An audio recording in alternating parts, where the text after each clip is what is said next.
I'm Sarah Jackson, host of Internal Comms Pro, the podcast, a listening experience choreographed to help you elevate your internal communications to the pro level. We're giving people what they were looking for and being able to kind of humanize our communications so that it's coming from a person, it's coming from a team, the faces that you recognize, the voices that you recognize, not just this big machine that, seems somehow separate from the employees. And so you have to be really strategic on how you deploy new technologies and innovate your digital strategy. We will never go back to communicating the way we did pre-pandemic. Leadership's perspective of the role of internal communicators changed dramatically.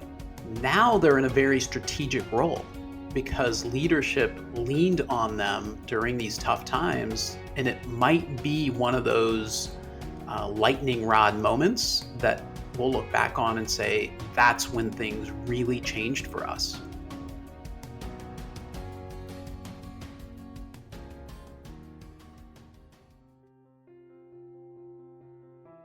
That's Kristin Spillane and Vanessa Schroeder, who provide senior communications and global employee communications at Citrix. Together with Tarek Kamil, CEO of Cerkl, we discuss how 2020 provided lightning rod moments that cracked open doorways for disruption in a good way in internal communications like never before. You see, Kristin and Vanessa have transformed their internal communications digital strategy in a way that provides a more personalized experience that their employees long for. Today, we talk about how they got there and the lessons learned along their journey to innovate their cross-channel digital strategy. My name is Kristin Spillane. I'm a senior communications manager at Citrix. My name is Vanessa Schroeder, and I work on the global employee communications team at Citrix. I'm Tarek Kamil. I'm the CEO of Cerkl. How did you get into this crazy world of internal communications? Vanessa, why don't you start us off? Sure thing. So I started my career in a sort of generalist position doing marketing for one of the largest accounting firms in South Florida. And we had a finance and real estate brokerage arm just to kind of show you the different facets of marketing that I did. And in that role, I focused on corporate event planning, public relations, social media strategy, and internal communications, and realized pretty quickly that internal communications is what I'm most passionate about. I really love communicating with employees and helping them kind of navigate really chaotic, stressful times, but also just shape their employee experience. And that's kind of how I landed at Citrix and now focus on internal communications full time. Kristin, what's your backstory? So I started my communications journey with a focus on journalism. I dabbled in kind of all different areas, a little bit of PR, a little bit of marketing, and eventually landed here in internal comms. And while all of those different communications focuses have their own unique elements, I think what led me here was my passion to kind of tell a story, create a connection between speakers, readers, audiences, and really work to create meaningful messages versus all the noise that we're surrounded with on a daily basis. Well, I'm sensing a theme, this passion in internal comms. And Tarek, I know you're passionate about it. What's fueled your passion for the internal comms world? You being kind of a tech person, I know that's your background, but share with our audience, how did you get into this amazing world of internal communications? For me, personally, it's really coming at it from, I think, a very different angle. The first perspective is I fundamentally believe that great employees and great employee experience, that's how you build a great company. So I believe that all companies should think employees first. And when I started to realize what was really happening out there, I think it was not that way. And then the other perspective that I bring is from a technology, data, how do you disrupt how things have always been done? So when I married those two things together, that's where I've really been embedded in thinking deeply about what is the best employee experience that we can create and how do companies benefit from that? The other thing our listeners want to hear about, I know we're going to jump into the topic at hand, but before we jump in, everybody wants to swap stories about 2020. what happened with you? What happened with your company? Are you remote? If Kristin and Vanessa, you wouldn't mind, everyone had such a unique experience with that period of time in our history. Can you talk about what 2020 was like for each of you? Vanessa, you want to start us off? Yeah. So I don't think my thought that 2020 was incredibly chaotic is unique to our listeners. We definitely experienced a lot of change in a really short time frame, and for a company of nearly 10,000 employees, that historically has been really change adverse. We had to implement new tactics, new channels, new things to reach them. That it really kind of disrupted their work environment, but then they adapted really quickly. So there's the silver lining. Today we are majority remote. We do have, because we're a global company, we do have offices that are back in an office. And so for the first time, at least in my role, I have to communicate to two separate audiences, right? In office workers and fully remote workers. Kristin, what about you? What's coming from your perspective? How was 2020 for you? 2020 was definitely an adventure. In my specific job focus, I'm typically responsible for communicating to our sales force. And while Citrix is, as a company, we're all about enabling secure remote work. So, in one sense, we were really set up for the kind of challenges 2020 presented. However, with the, sudden need that the whole world had to go to a remote model, and so many of our customers had to quickly make a shift, the work we did change a little bit. And from my perspective and our team's perspective, we were used to working with remote workers, but suddenly the day-to-day business as usual got a little crazier, and when everything became remote.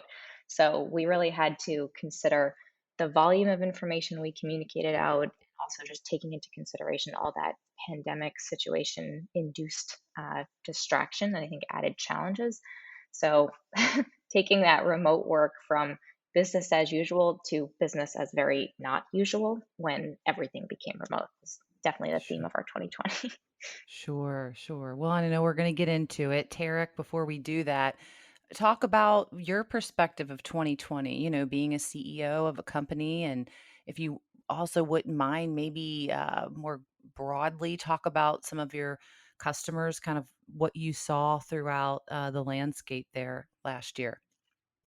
I think for us, 2020 was very, very interesting.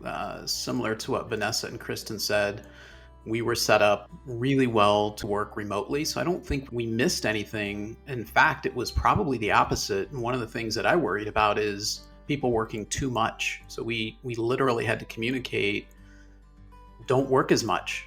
I worried about people getting burned out because the laptop is always right there. There's no commute. You can always be on. So that I wasn't really expecting, but that's one thing that we dealt with. And then watching the landscape of internal communication was very interesting. In the beginning, as we're watching this as outsiders, it was chaos. Never been here, don't know how to handle this, we'll figure it out. And then as things started to settle, so this is probably April, May, maybe into the summer, I started to notice that leadership's perspective of the role of internal communicators changed dramatically.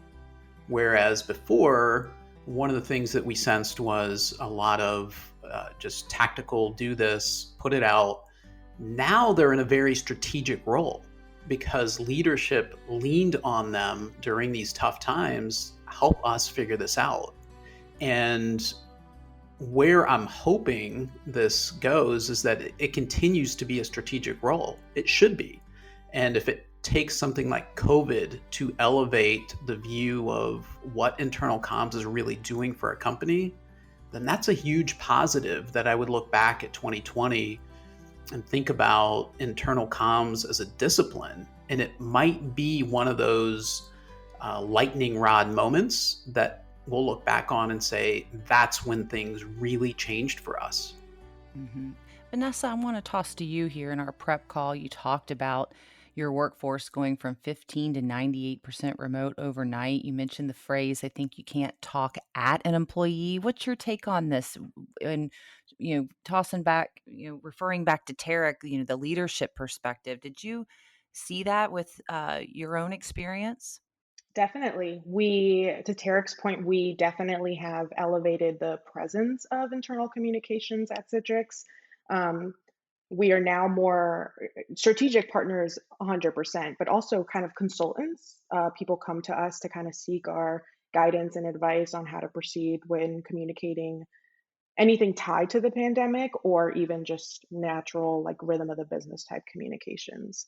Um, and because of the pandemic, because of really 2020 as a whole, we've had to revamp our channel strategy pretty significantly. Whereas, a year ago, one-way communication channels worked for us. Think digital signage, print, for obvious reasons where we don't use a lot of those today.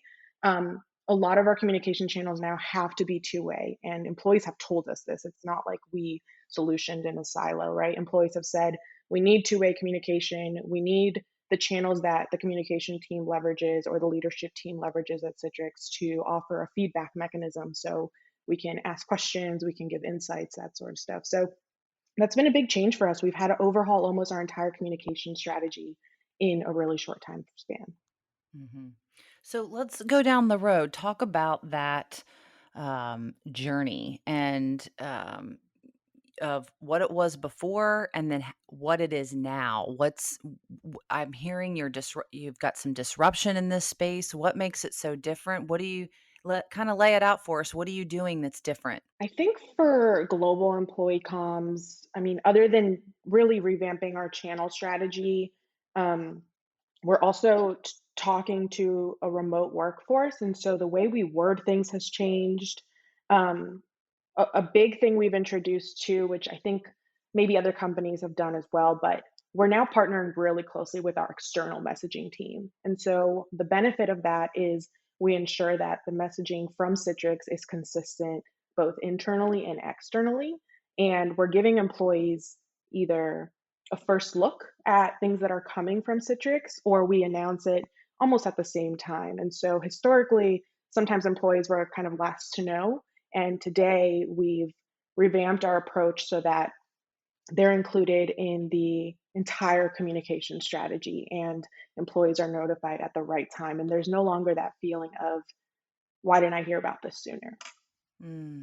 That's a good point to make that you're connected with the external team.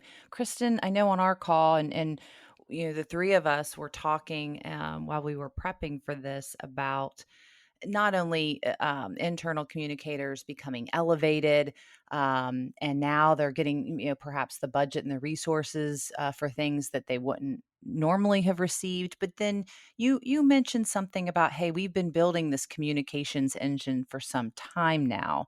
Talk to me about kind of what you had been doing. What makes up part of the communications engine at Citrix?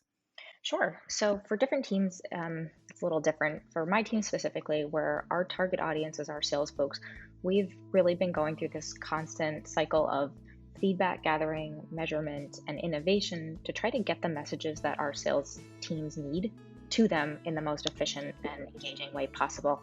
So throughout my time here, we have kind of utilized a blend of traditional vehicles as well as some more creative, I don't know, just not your typical email approach, to try to make sure we're getting the right information in bite-sized, digestible chunks out to our audience.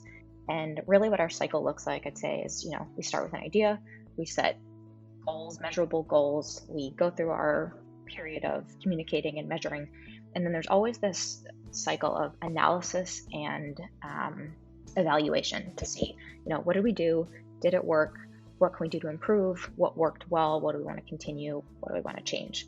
And it's really cool because our leadership really encourages us to think with that innovative growth mindset and put ourselves in the shoes of our customers to try to think, okay, what is it they need from us now? And in 2020, it was, our sales folks can't go into an office anymore and they can't have a meeting with their customer face to face. So how do we get them ready for that whole virtual experience without the traditional face-to-face element. And so following that kind of cycle of innovation, feedback gathering, measurement, changing, that's really helped us to build this, communications engine and allow us to just keep trying new things. Mm-hmm. I love that, but I love that it feels like what I'm hearing you say is you're intentional about it, that there is an actual process where you make time for the analysis. And so often we hear our listeners say, I'm just trying to get this stuff out. And that part they miss or they don't know how to do it. Um, can you want to, go a little bit down a rabbit hole on this part. How did you get there though? I mean, I'm sure it didn't happen overnight. Vanessa, Kristin, I know you talked about, and then we were able to change when our company's needs and priority changed. How were you able to grow your team into this innovative, almost malleable, being able to adapt and change and get there to have the process to get into that kind of cycle of, where your analysis and metrics is driving then the next decision. How did you get there? Sure, I can start with this. And to be totally honest, I'm definitely more of a uh, writing focused, language focused person. And so the metrics, the data measurement didn't come as naturally to me. And throughout my time with this team in particular, we've had to really build in a cadence of, okay, when do we measure? When do we set goals? When do we focus on the actual more creative communication side? And it's, I guess for us, how we built that up was kind of giving ourselves a calendar view. All right, this is when we're going to measure this, we're going to goal set. And to your point, I think probably a lot of communicators can agree that you always feel like you're, on to the next thing, on to the next thing, and it's hard to carve out that time to measure. But even if it's, setting up a nice shareable spreadsheet or something where your team can share metrics, you can be regularly updating your stats. And I mean, to that point, having an email tool or communications platform that allows you to have that kind of visibility in those metrics is also very important. But really setting up a process for you and your team to measure, to look at, and it can't just be a once a quarter thing. It has to be a regular metrics check-in to be able to notice those trends. And hey, this thing right here, we're seeing an anomaly. Let's figure out what this root cause is before we get a month, 2 months down the line and we realize this is something we should have caught earlier. So it's definitely not easy, but I think it's just something building into your team's routine or your own routine of adding the data, reviewing the data, and then just being able to make those quick decisions and notes. Vanessa, I want to go to the seat that you sit in. You mentioned that you work with IT. Talk to us a little bit about that and maybe how learning how to communicate in that world um, gave you an interesting perspective and maybe even a leg up on the internal comms role that you play. Definitely. I think we're starting to see that there are a lot of really strategic alignment partnerships that should exist between IT and communications at a lot of companies. Traditionally, that emphasis has been put on HR and communications. But IT, where it's been really beneficial for us to partner with our IT team, is in deploying new tools and solutions. We're able to deploy things at the right time, right? Being cognizant that IT also has deliverables they need to get into the hands of employees. And then just making sure we co-design a solution so that it checks all the boxes, not just for employees in that this is the technology we need, but for IT in that this is a secure technology that works the way we expect it, perfectly integrates with our existing systems. And so we've built a really strong foundation with our IT team where we have a process where we can have these conversations, introduce possible solutions, vet them properly, and then not have hiccups because I think historically technologies can be deployed and if IT is not part of that conversation or doesn't have a seat at the table, you'll kind of experience a couple of bumps in the road down the line. And so now we've really ironed out those kinks. Yeah.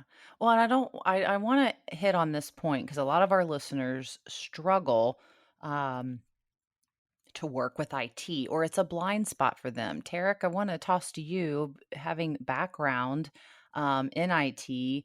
When you're working with Vanessa and Kristin and their team, what do you see not only with them but with customers that you work with who do a successful job? What characteristics talk to us a little bit about coaching and guiding us on how can we better work with IT. Vanessa mentioned the word co-design, co-create. What's your take on this? I think they've hit on three big things, and we see this across um, almost all of our customers that really want to innovate that employee experience. And so those three things are, number one is empathy. And so I think Kristin mentioned this, is that how would I want to be treated if I was a remote salesperson? And then understanding that, being able to put yourself in their shoes, and then being empowered by leadership that they trust you. Go do what you think is right. And so you take those two ingredients, and then Vanessa mentioned the third ingredient, which is you can't really do anything innovative in any company from a holistic perspective without involving IT. And I know, Sarah, you always say, hey, I know you have this background, which is your kind way of saying you're a nerd. It's cool. I get that that's what you're saying to me. And I understand that. And I embrace that label by you. So, how we nerds view this, it can go one of two ways. The first way is we want to be involved early in the process, which is exactly what Vanessa said. Nerds love problems. So if you come to IT with a problem, this is what we're trying to solve. And we've got some ideas, but help us think through this. So if they're involved early, it's always better for you. If they're brought in late, hey, we've selected this vendor, boy, that's trouble, because they think you're just running to the next shiny thing, and they'll pat you on the head and say you're adorable, but no, right? They need to be part of that process. So I think between Vanessa and Kristin, they've really talked about the three main ingredients that you really need to disrupt and innovate, which are empathy, empowerment, and early IT support. Mm-hmm. All right. Well, I love a checklist for our listeners. So I'm writing this down. This is going to go in our show notes. So let's get into it. Um how are you, Kristen and Vanessa, how are you innovating your digital strategy? What Tell me about that disruption and talk to me about the journey. You've got this vendor partner in Cerkl. Cerkl's a sponsor of our podcast, and people know our backstory and relationship there. But I want to talk about the journey of disruption because it just doesn't happen. Talk to me about, let's go down the road and talk about the story of how did you get connected? I know Citrix, I think, was a bigger partner, one of a premier kind of bigger accounts, Cerkl, that you encountered. Let's kind of get into this part of the conversation a bit and see what gems of wisdom we can unearth for our listeners here. Yeah, I'd love to tackle this just to start. Something we've done that hasn't always happened is, and it happened with Cerkl, right? We are using internal sources to aid in our innovation. So we used to innovate in a silo. Our communications team would decide, this is what employees want, this is what they need, we're going to implement it. And what we've done instead is created a mechanism where employees can tell us more about what's working for them with our existing technologies, what's not, and then going out there and vetting the right tool that will kind of meet their needs. So sort of like design by committee, which we only do when it makes sense in a lot of ways, because I think design by committee has gotten like a negative connotation over the years. And so we ask employees what they want to see from Citrix Communications, and we build a strategy off their ideas. And that also makes them more receptive once we implement the new tool, because they feel like they have a stake in that. They helped design it. And then to my earlier point, we work with IT to make sure that we're deploying a technology at the right time and in the right phase approach. Sometimes companies will deploy technologies and not think about the other tools that need to be deployed. And our CIO says this a lot. She says there's something called technology nausea, where you deploy almost too many tools at once and employees get overwhelmed. And so that also kind of has a dotted line into Tarek's point of well-being and mental health. I think you don't want to overwhelm employees or disrupt their productivity.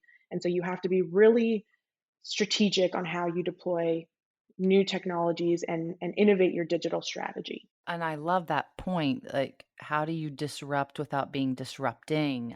Kristin, what's your take on this? Vanessa hit so many great points. And I think to kind of summarize of, across the board, how did we end up working with Cerkl and how did we get to where we currently are? I think all the different communications teams and Citrix as a whole, there's a cycle of these constant feedback loops, right? We're always looking for feedback. We're always trying to make the conversation two-way. And with that feedback, we're always looking for new tools and just new ways to communicate and, stay connected. And so one of the cool things that attracted us to Cerkl and that we've been able to leverage by partnering with Cerkl is bringing a little bit more personalization and humanization to our communications.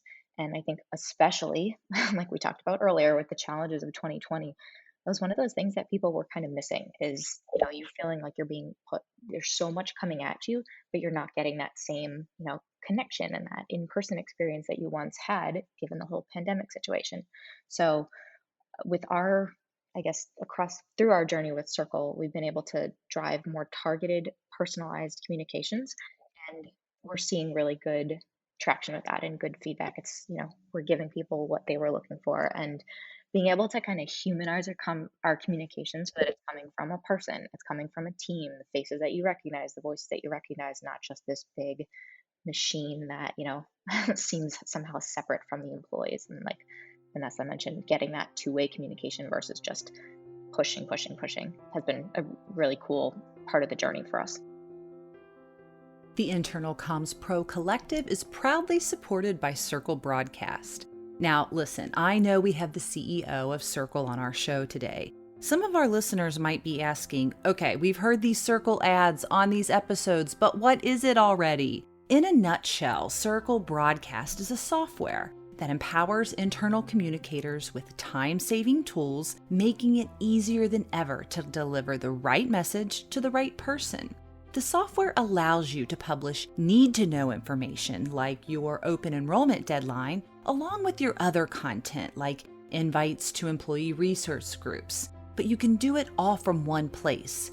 Then it automatically distributes your content to your channels, allowing employees to consume it where they want. The cool part is that all the channels are intelligent, so they know when an employee consumed a piece of content on your mobile app, so it won't show up again, crowding your employees' email inboxes. Now listen, I share this in-depth information about Cerkl, not to be creepy or salesy. I mean, you know our relationship. But if I was an internal communicator looking for ways to innovate my comms strategy, to be more personalized and to save me time, I would want to know that this technology exists. We use Cerkl Broadcast here at Internal Comms Pro. If you subscribe to our newsletter, you can experience it. It's all personalized, all automatically designed, and we get all the amazing analytics. And we know what resonates with you, the listener. It saves us so much time. But I'll let Tarek, the guy who came up with the solution, share more about this in his own words. And if you already have a tool, that's cool, just fast forward. Regardless, in this second part, Kristin and Vanessa share what your vendor relationship should look and feel like, and they share their lessons learned when launching new tools. Now let's jump back in. Well, and I know you mentioned you have a unique relationship with Cerkl as your vendor. I want to get into that. But before we do, I'm afraid my listeners are going to be like, what is it? So, Tarek, I know you don't like to straight out sell, and I know we're not, but I think we would be remiss if you didn't. Can you give us kind of a 10,000 foot view of what is Cerkl? What does it do? What are we talking about here in terms of disrupting and innovating internal comms that people might not know this technology even exists? Give us a little background here on what this thing is. I'm approaching this from an engineering perspective, and where this all really began was this idea of people being overwhelmed. And how do you tailor and really think about the end recipient of your communication? And someone in internal communication, this was years ago, came to me and said, could we use this technology to talk to employees? And I said, well, I don't know anything about internal communication. The last time I worked at a big company, it was SharePoint and Outlook. What are you using today? And that was 20 years ago. And they said, we're using SharePoint and Outlook. And so it was a huge epiphany in my mind that the level of evolution and modernization that we've seen on the marketing side hasn't translated to the employee side. And I would argue with anyone, you put any CMO in front of me, and I will argue with them that internal communications is exponentially harder than marketing. And why I say that is marketing is a nice to know information. I get it, it drives sales, and that's important. Internal communication has this additional complexity of need to know information. This is not optional. And so when you get into this realm of need to know information, there's a very fine line between giving people what they need and overwhelming them. I have to post this on every channel. I got to make sure you see the news about open enrollment. How do you do that in a really efficient, modern way? And that's when I realized this doesn't really exist for internal communicators, and I'm going to change that. So that's how it all began. And the idea then with broadcast, which is the Cerkl product, is that you can evolve into it. Meaning, if your email today, well, let's give you modern tools to send email. Let's give you analytics so you know what's happening, open rates and click rates. If you have multiple channels, wouldn't it be cool to be able to publish content one time and then let the employee consume it in the channel of their choice? Could be email, but what if it's the internet? What if it's Teams? What if it's mobile? And then they don't have to see duplicate content. It's really the Netflix experience brought in with one caveat of I need them to see this. So it's really from the ground up built to empower communicators to deliver a modern employee experience. Okay. Well, when we'll put the link in the show notes so people can go check it out. I just think I know you get geeked out about talking about solving the problem, and sometimes we miss like what is the product, and so I want folks to know and our listeners know this, without again sounding creepy sales vendor, that this technology exists. But let's get kind of back into the story because I think there's so many learnings here when people are selecting vendors. Kristin, Vanessa, talk about this partnership. I know you mentioned there was a bit of this one was different. What made this vendor partnership different, and what can our listeners? What advice would you give to them if they are going to go down a road to select a vendor? Talk to me about this a bit. Yeah. So for starters, I want to touch on something Tarek said because it's a benefit that we have found with Cerkl that I don't think a lot of people anticipate. And that is that it's given us, we have over 30 stakeholders at Citrix using Cerkl today. And it's given my team incredible visibility into the messages going out around the business. And so we've been able to streamline and consolidate communications, which I think is every internal communicator's goal to some degree. It's just cut down the disruptions and the noise, consolidate where possible, increase engagement for the one piece of communication you're working on. And so that's been really fascinating for us to kind of see that as a value add that we almost didn't expect. And then in terms of our partnership, what I've really liked is traditionally when I work with vendors, sometimes I really only touch base with them when we're going through like the renewal cycles. But with Cerkl, I have standing meetings with them and Kristin on the call as well. And we kind of innovate together, which has been really exciting.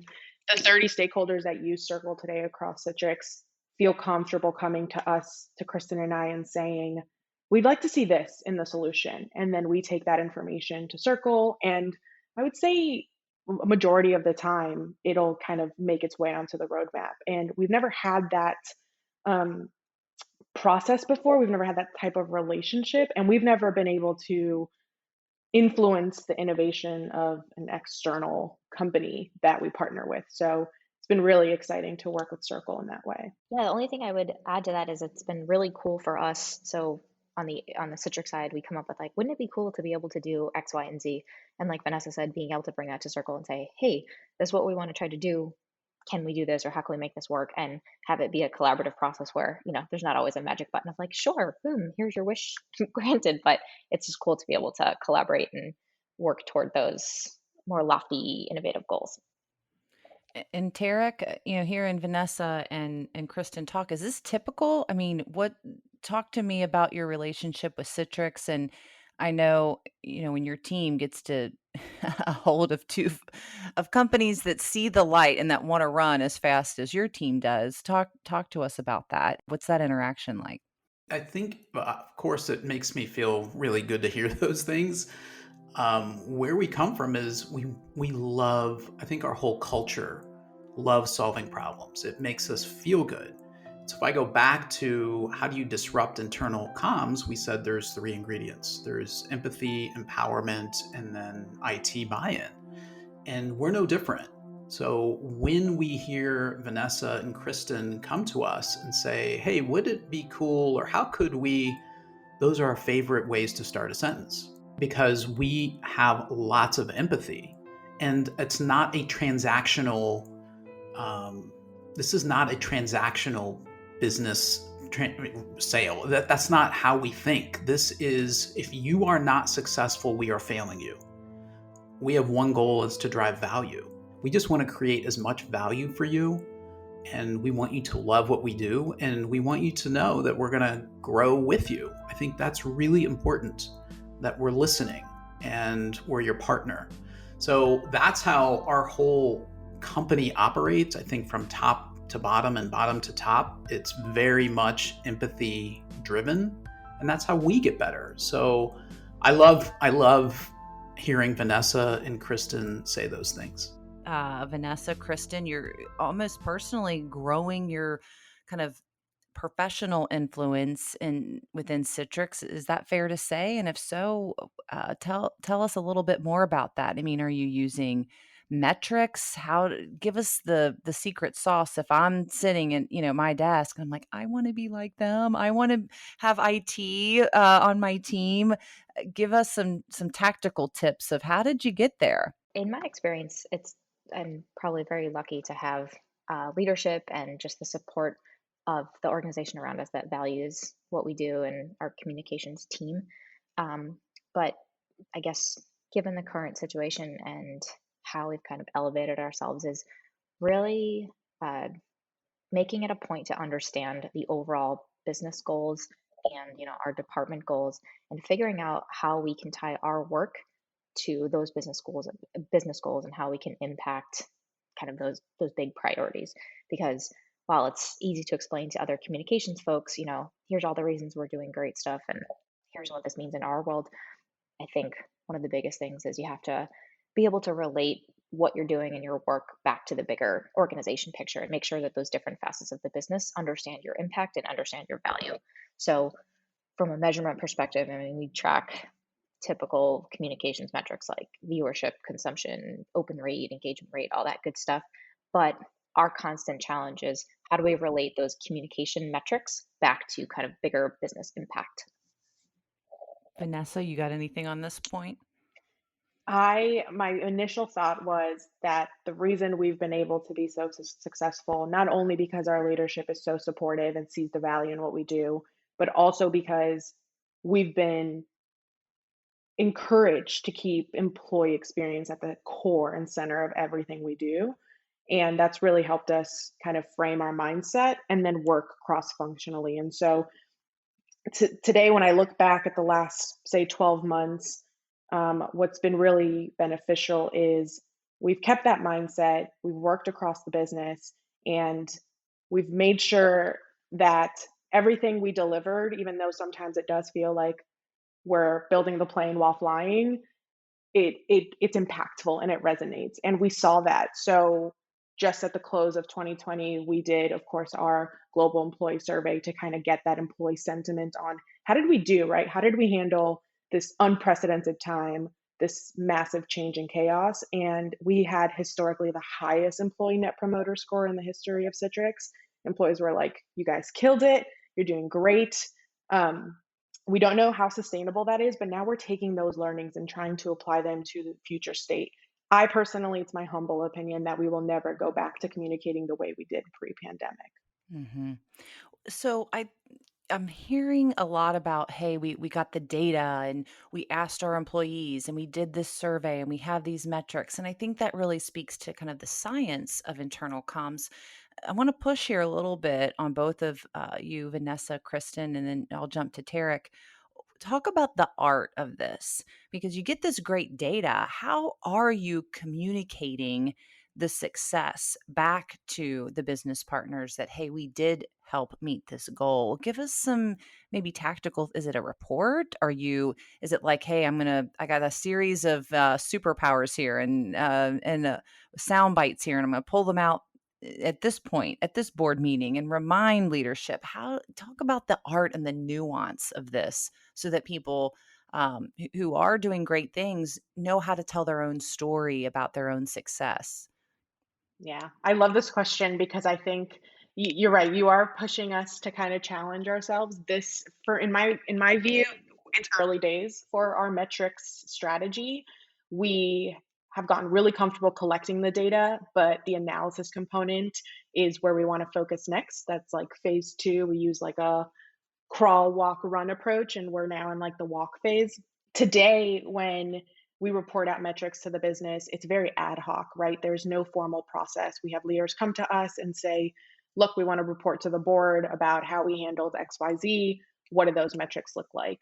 And I want to get to a point where it's not where we preempt those questions. It's not reactionary. We have a formal process in place where leaders, or really just anybody in the spirit of transparency at Citrix, can see how communications is doing and where we're doing really great and identifying the areas of opportunity.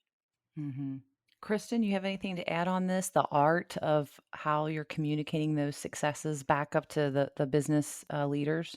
Sure. So being a little bit more closely aligned with the sales organization, I think it was part of our process more from the beginning of, okay, we're going to have to measure and report back, and how do we go about doing that? So there are regular opportunities to kind of present that information, whether it's in a report form or if it's in kind of that discussion forum.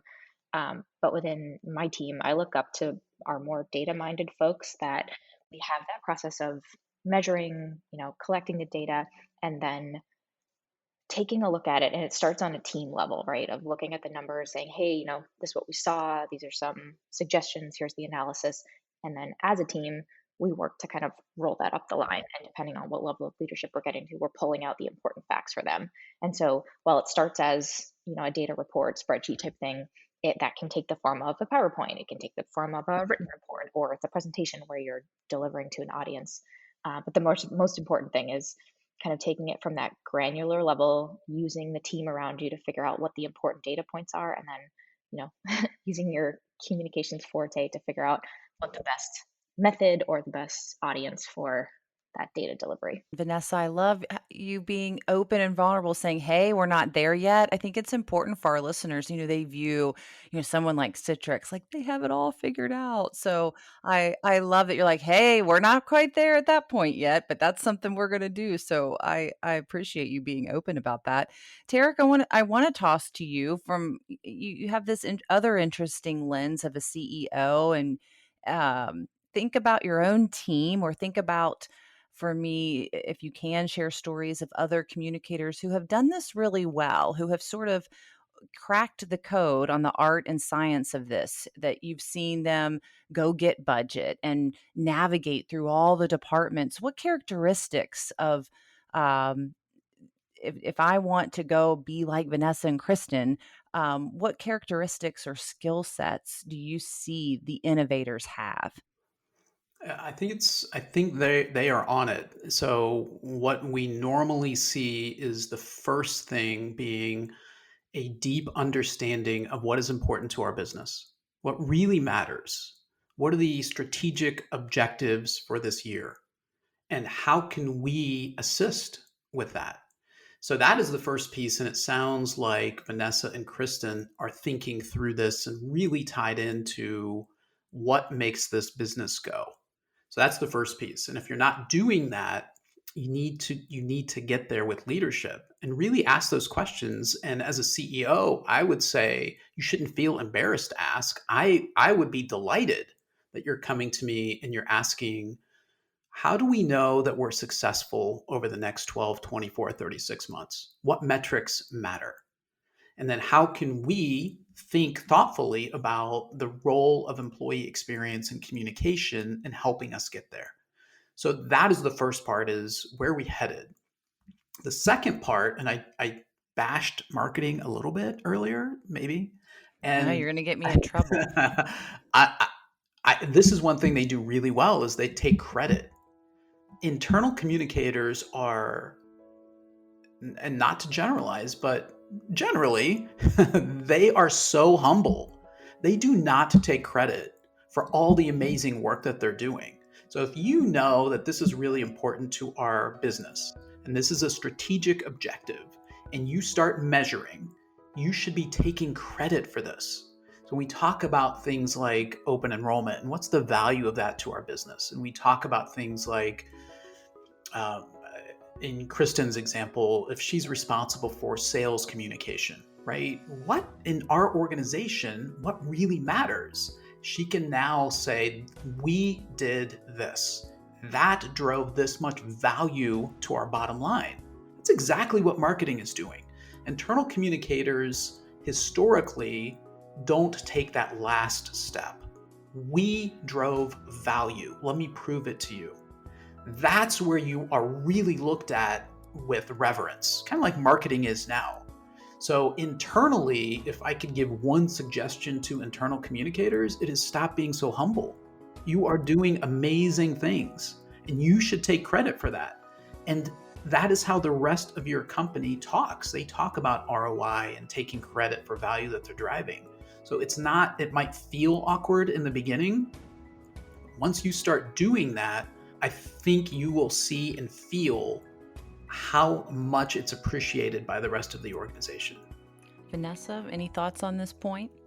Yeah, it's so funny because I think I've seen that change the most since 2020. So whereas we were really comfortable kind of working in the shadows in the background and not stepping up and taking credit for work, we now see the benefit in it, because what I've learned is raising your hand and saying, I'm the person who supports communications at Citrix for employees, and this is how we do it, makes people so comfortable coming to you and seeking guidance and helping kind of form their strategy for their communications and their function.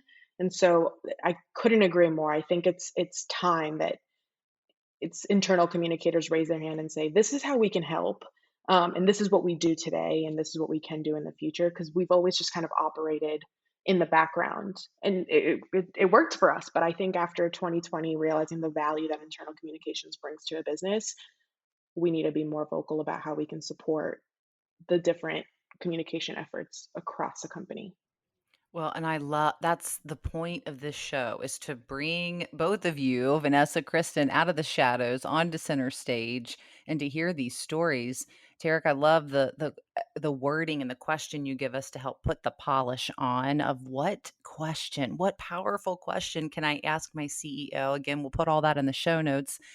But then I also like this show because we take off the polish, because it's just us sitting back here, and it all sounds like rainbows and unicorns. Like if I was an internal communicator, I would call up Vanessa and say, all right, are you guys hiring? I want to go there. But talk to me a little bit. I know I got two more questions here, so I'm watching the time.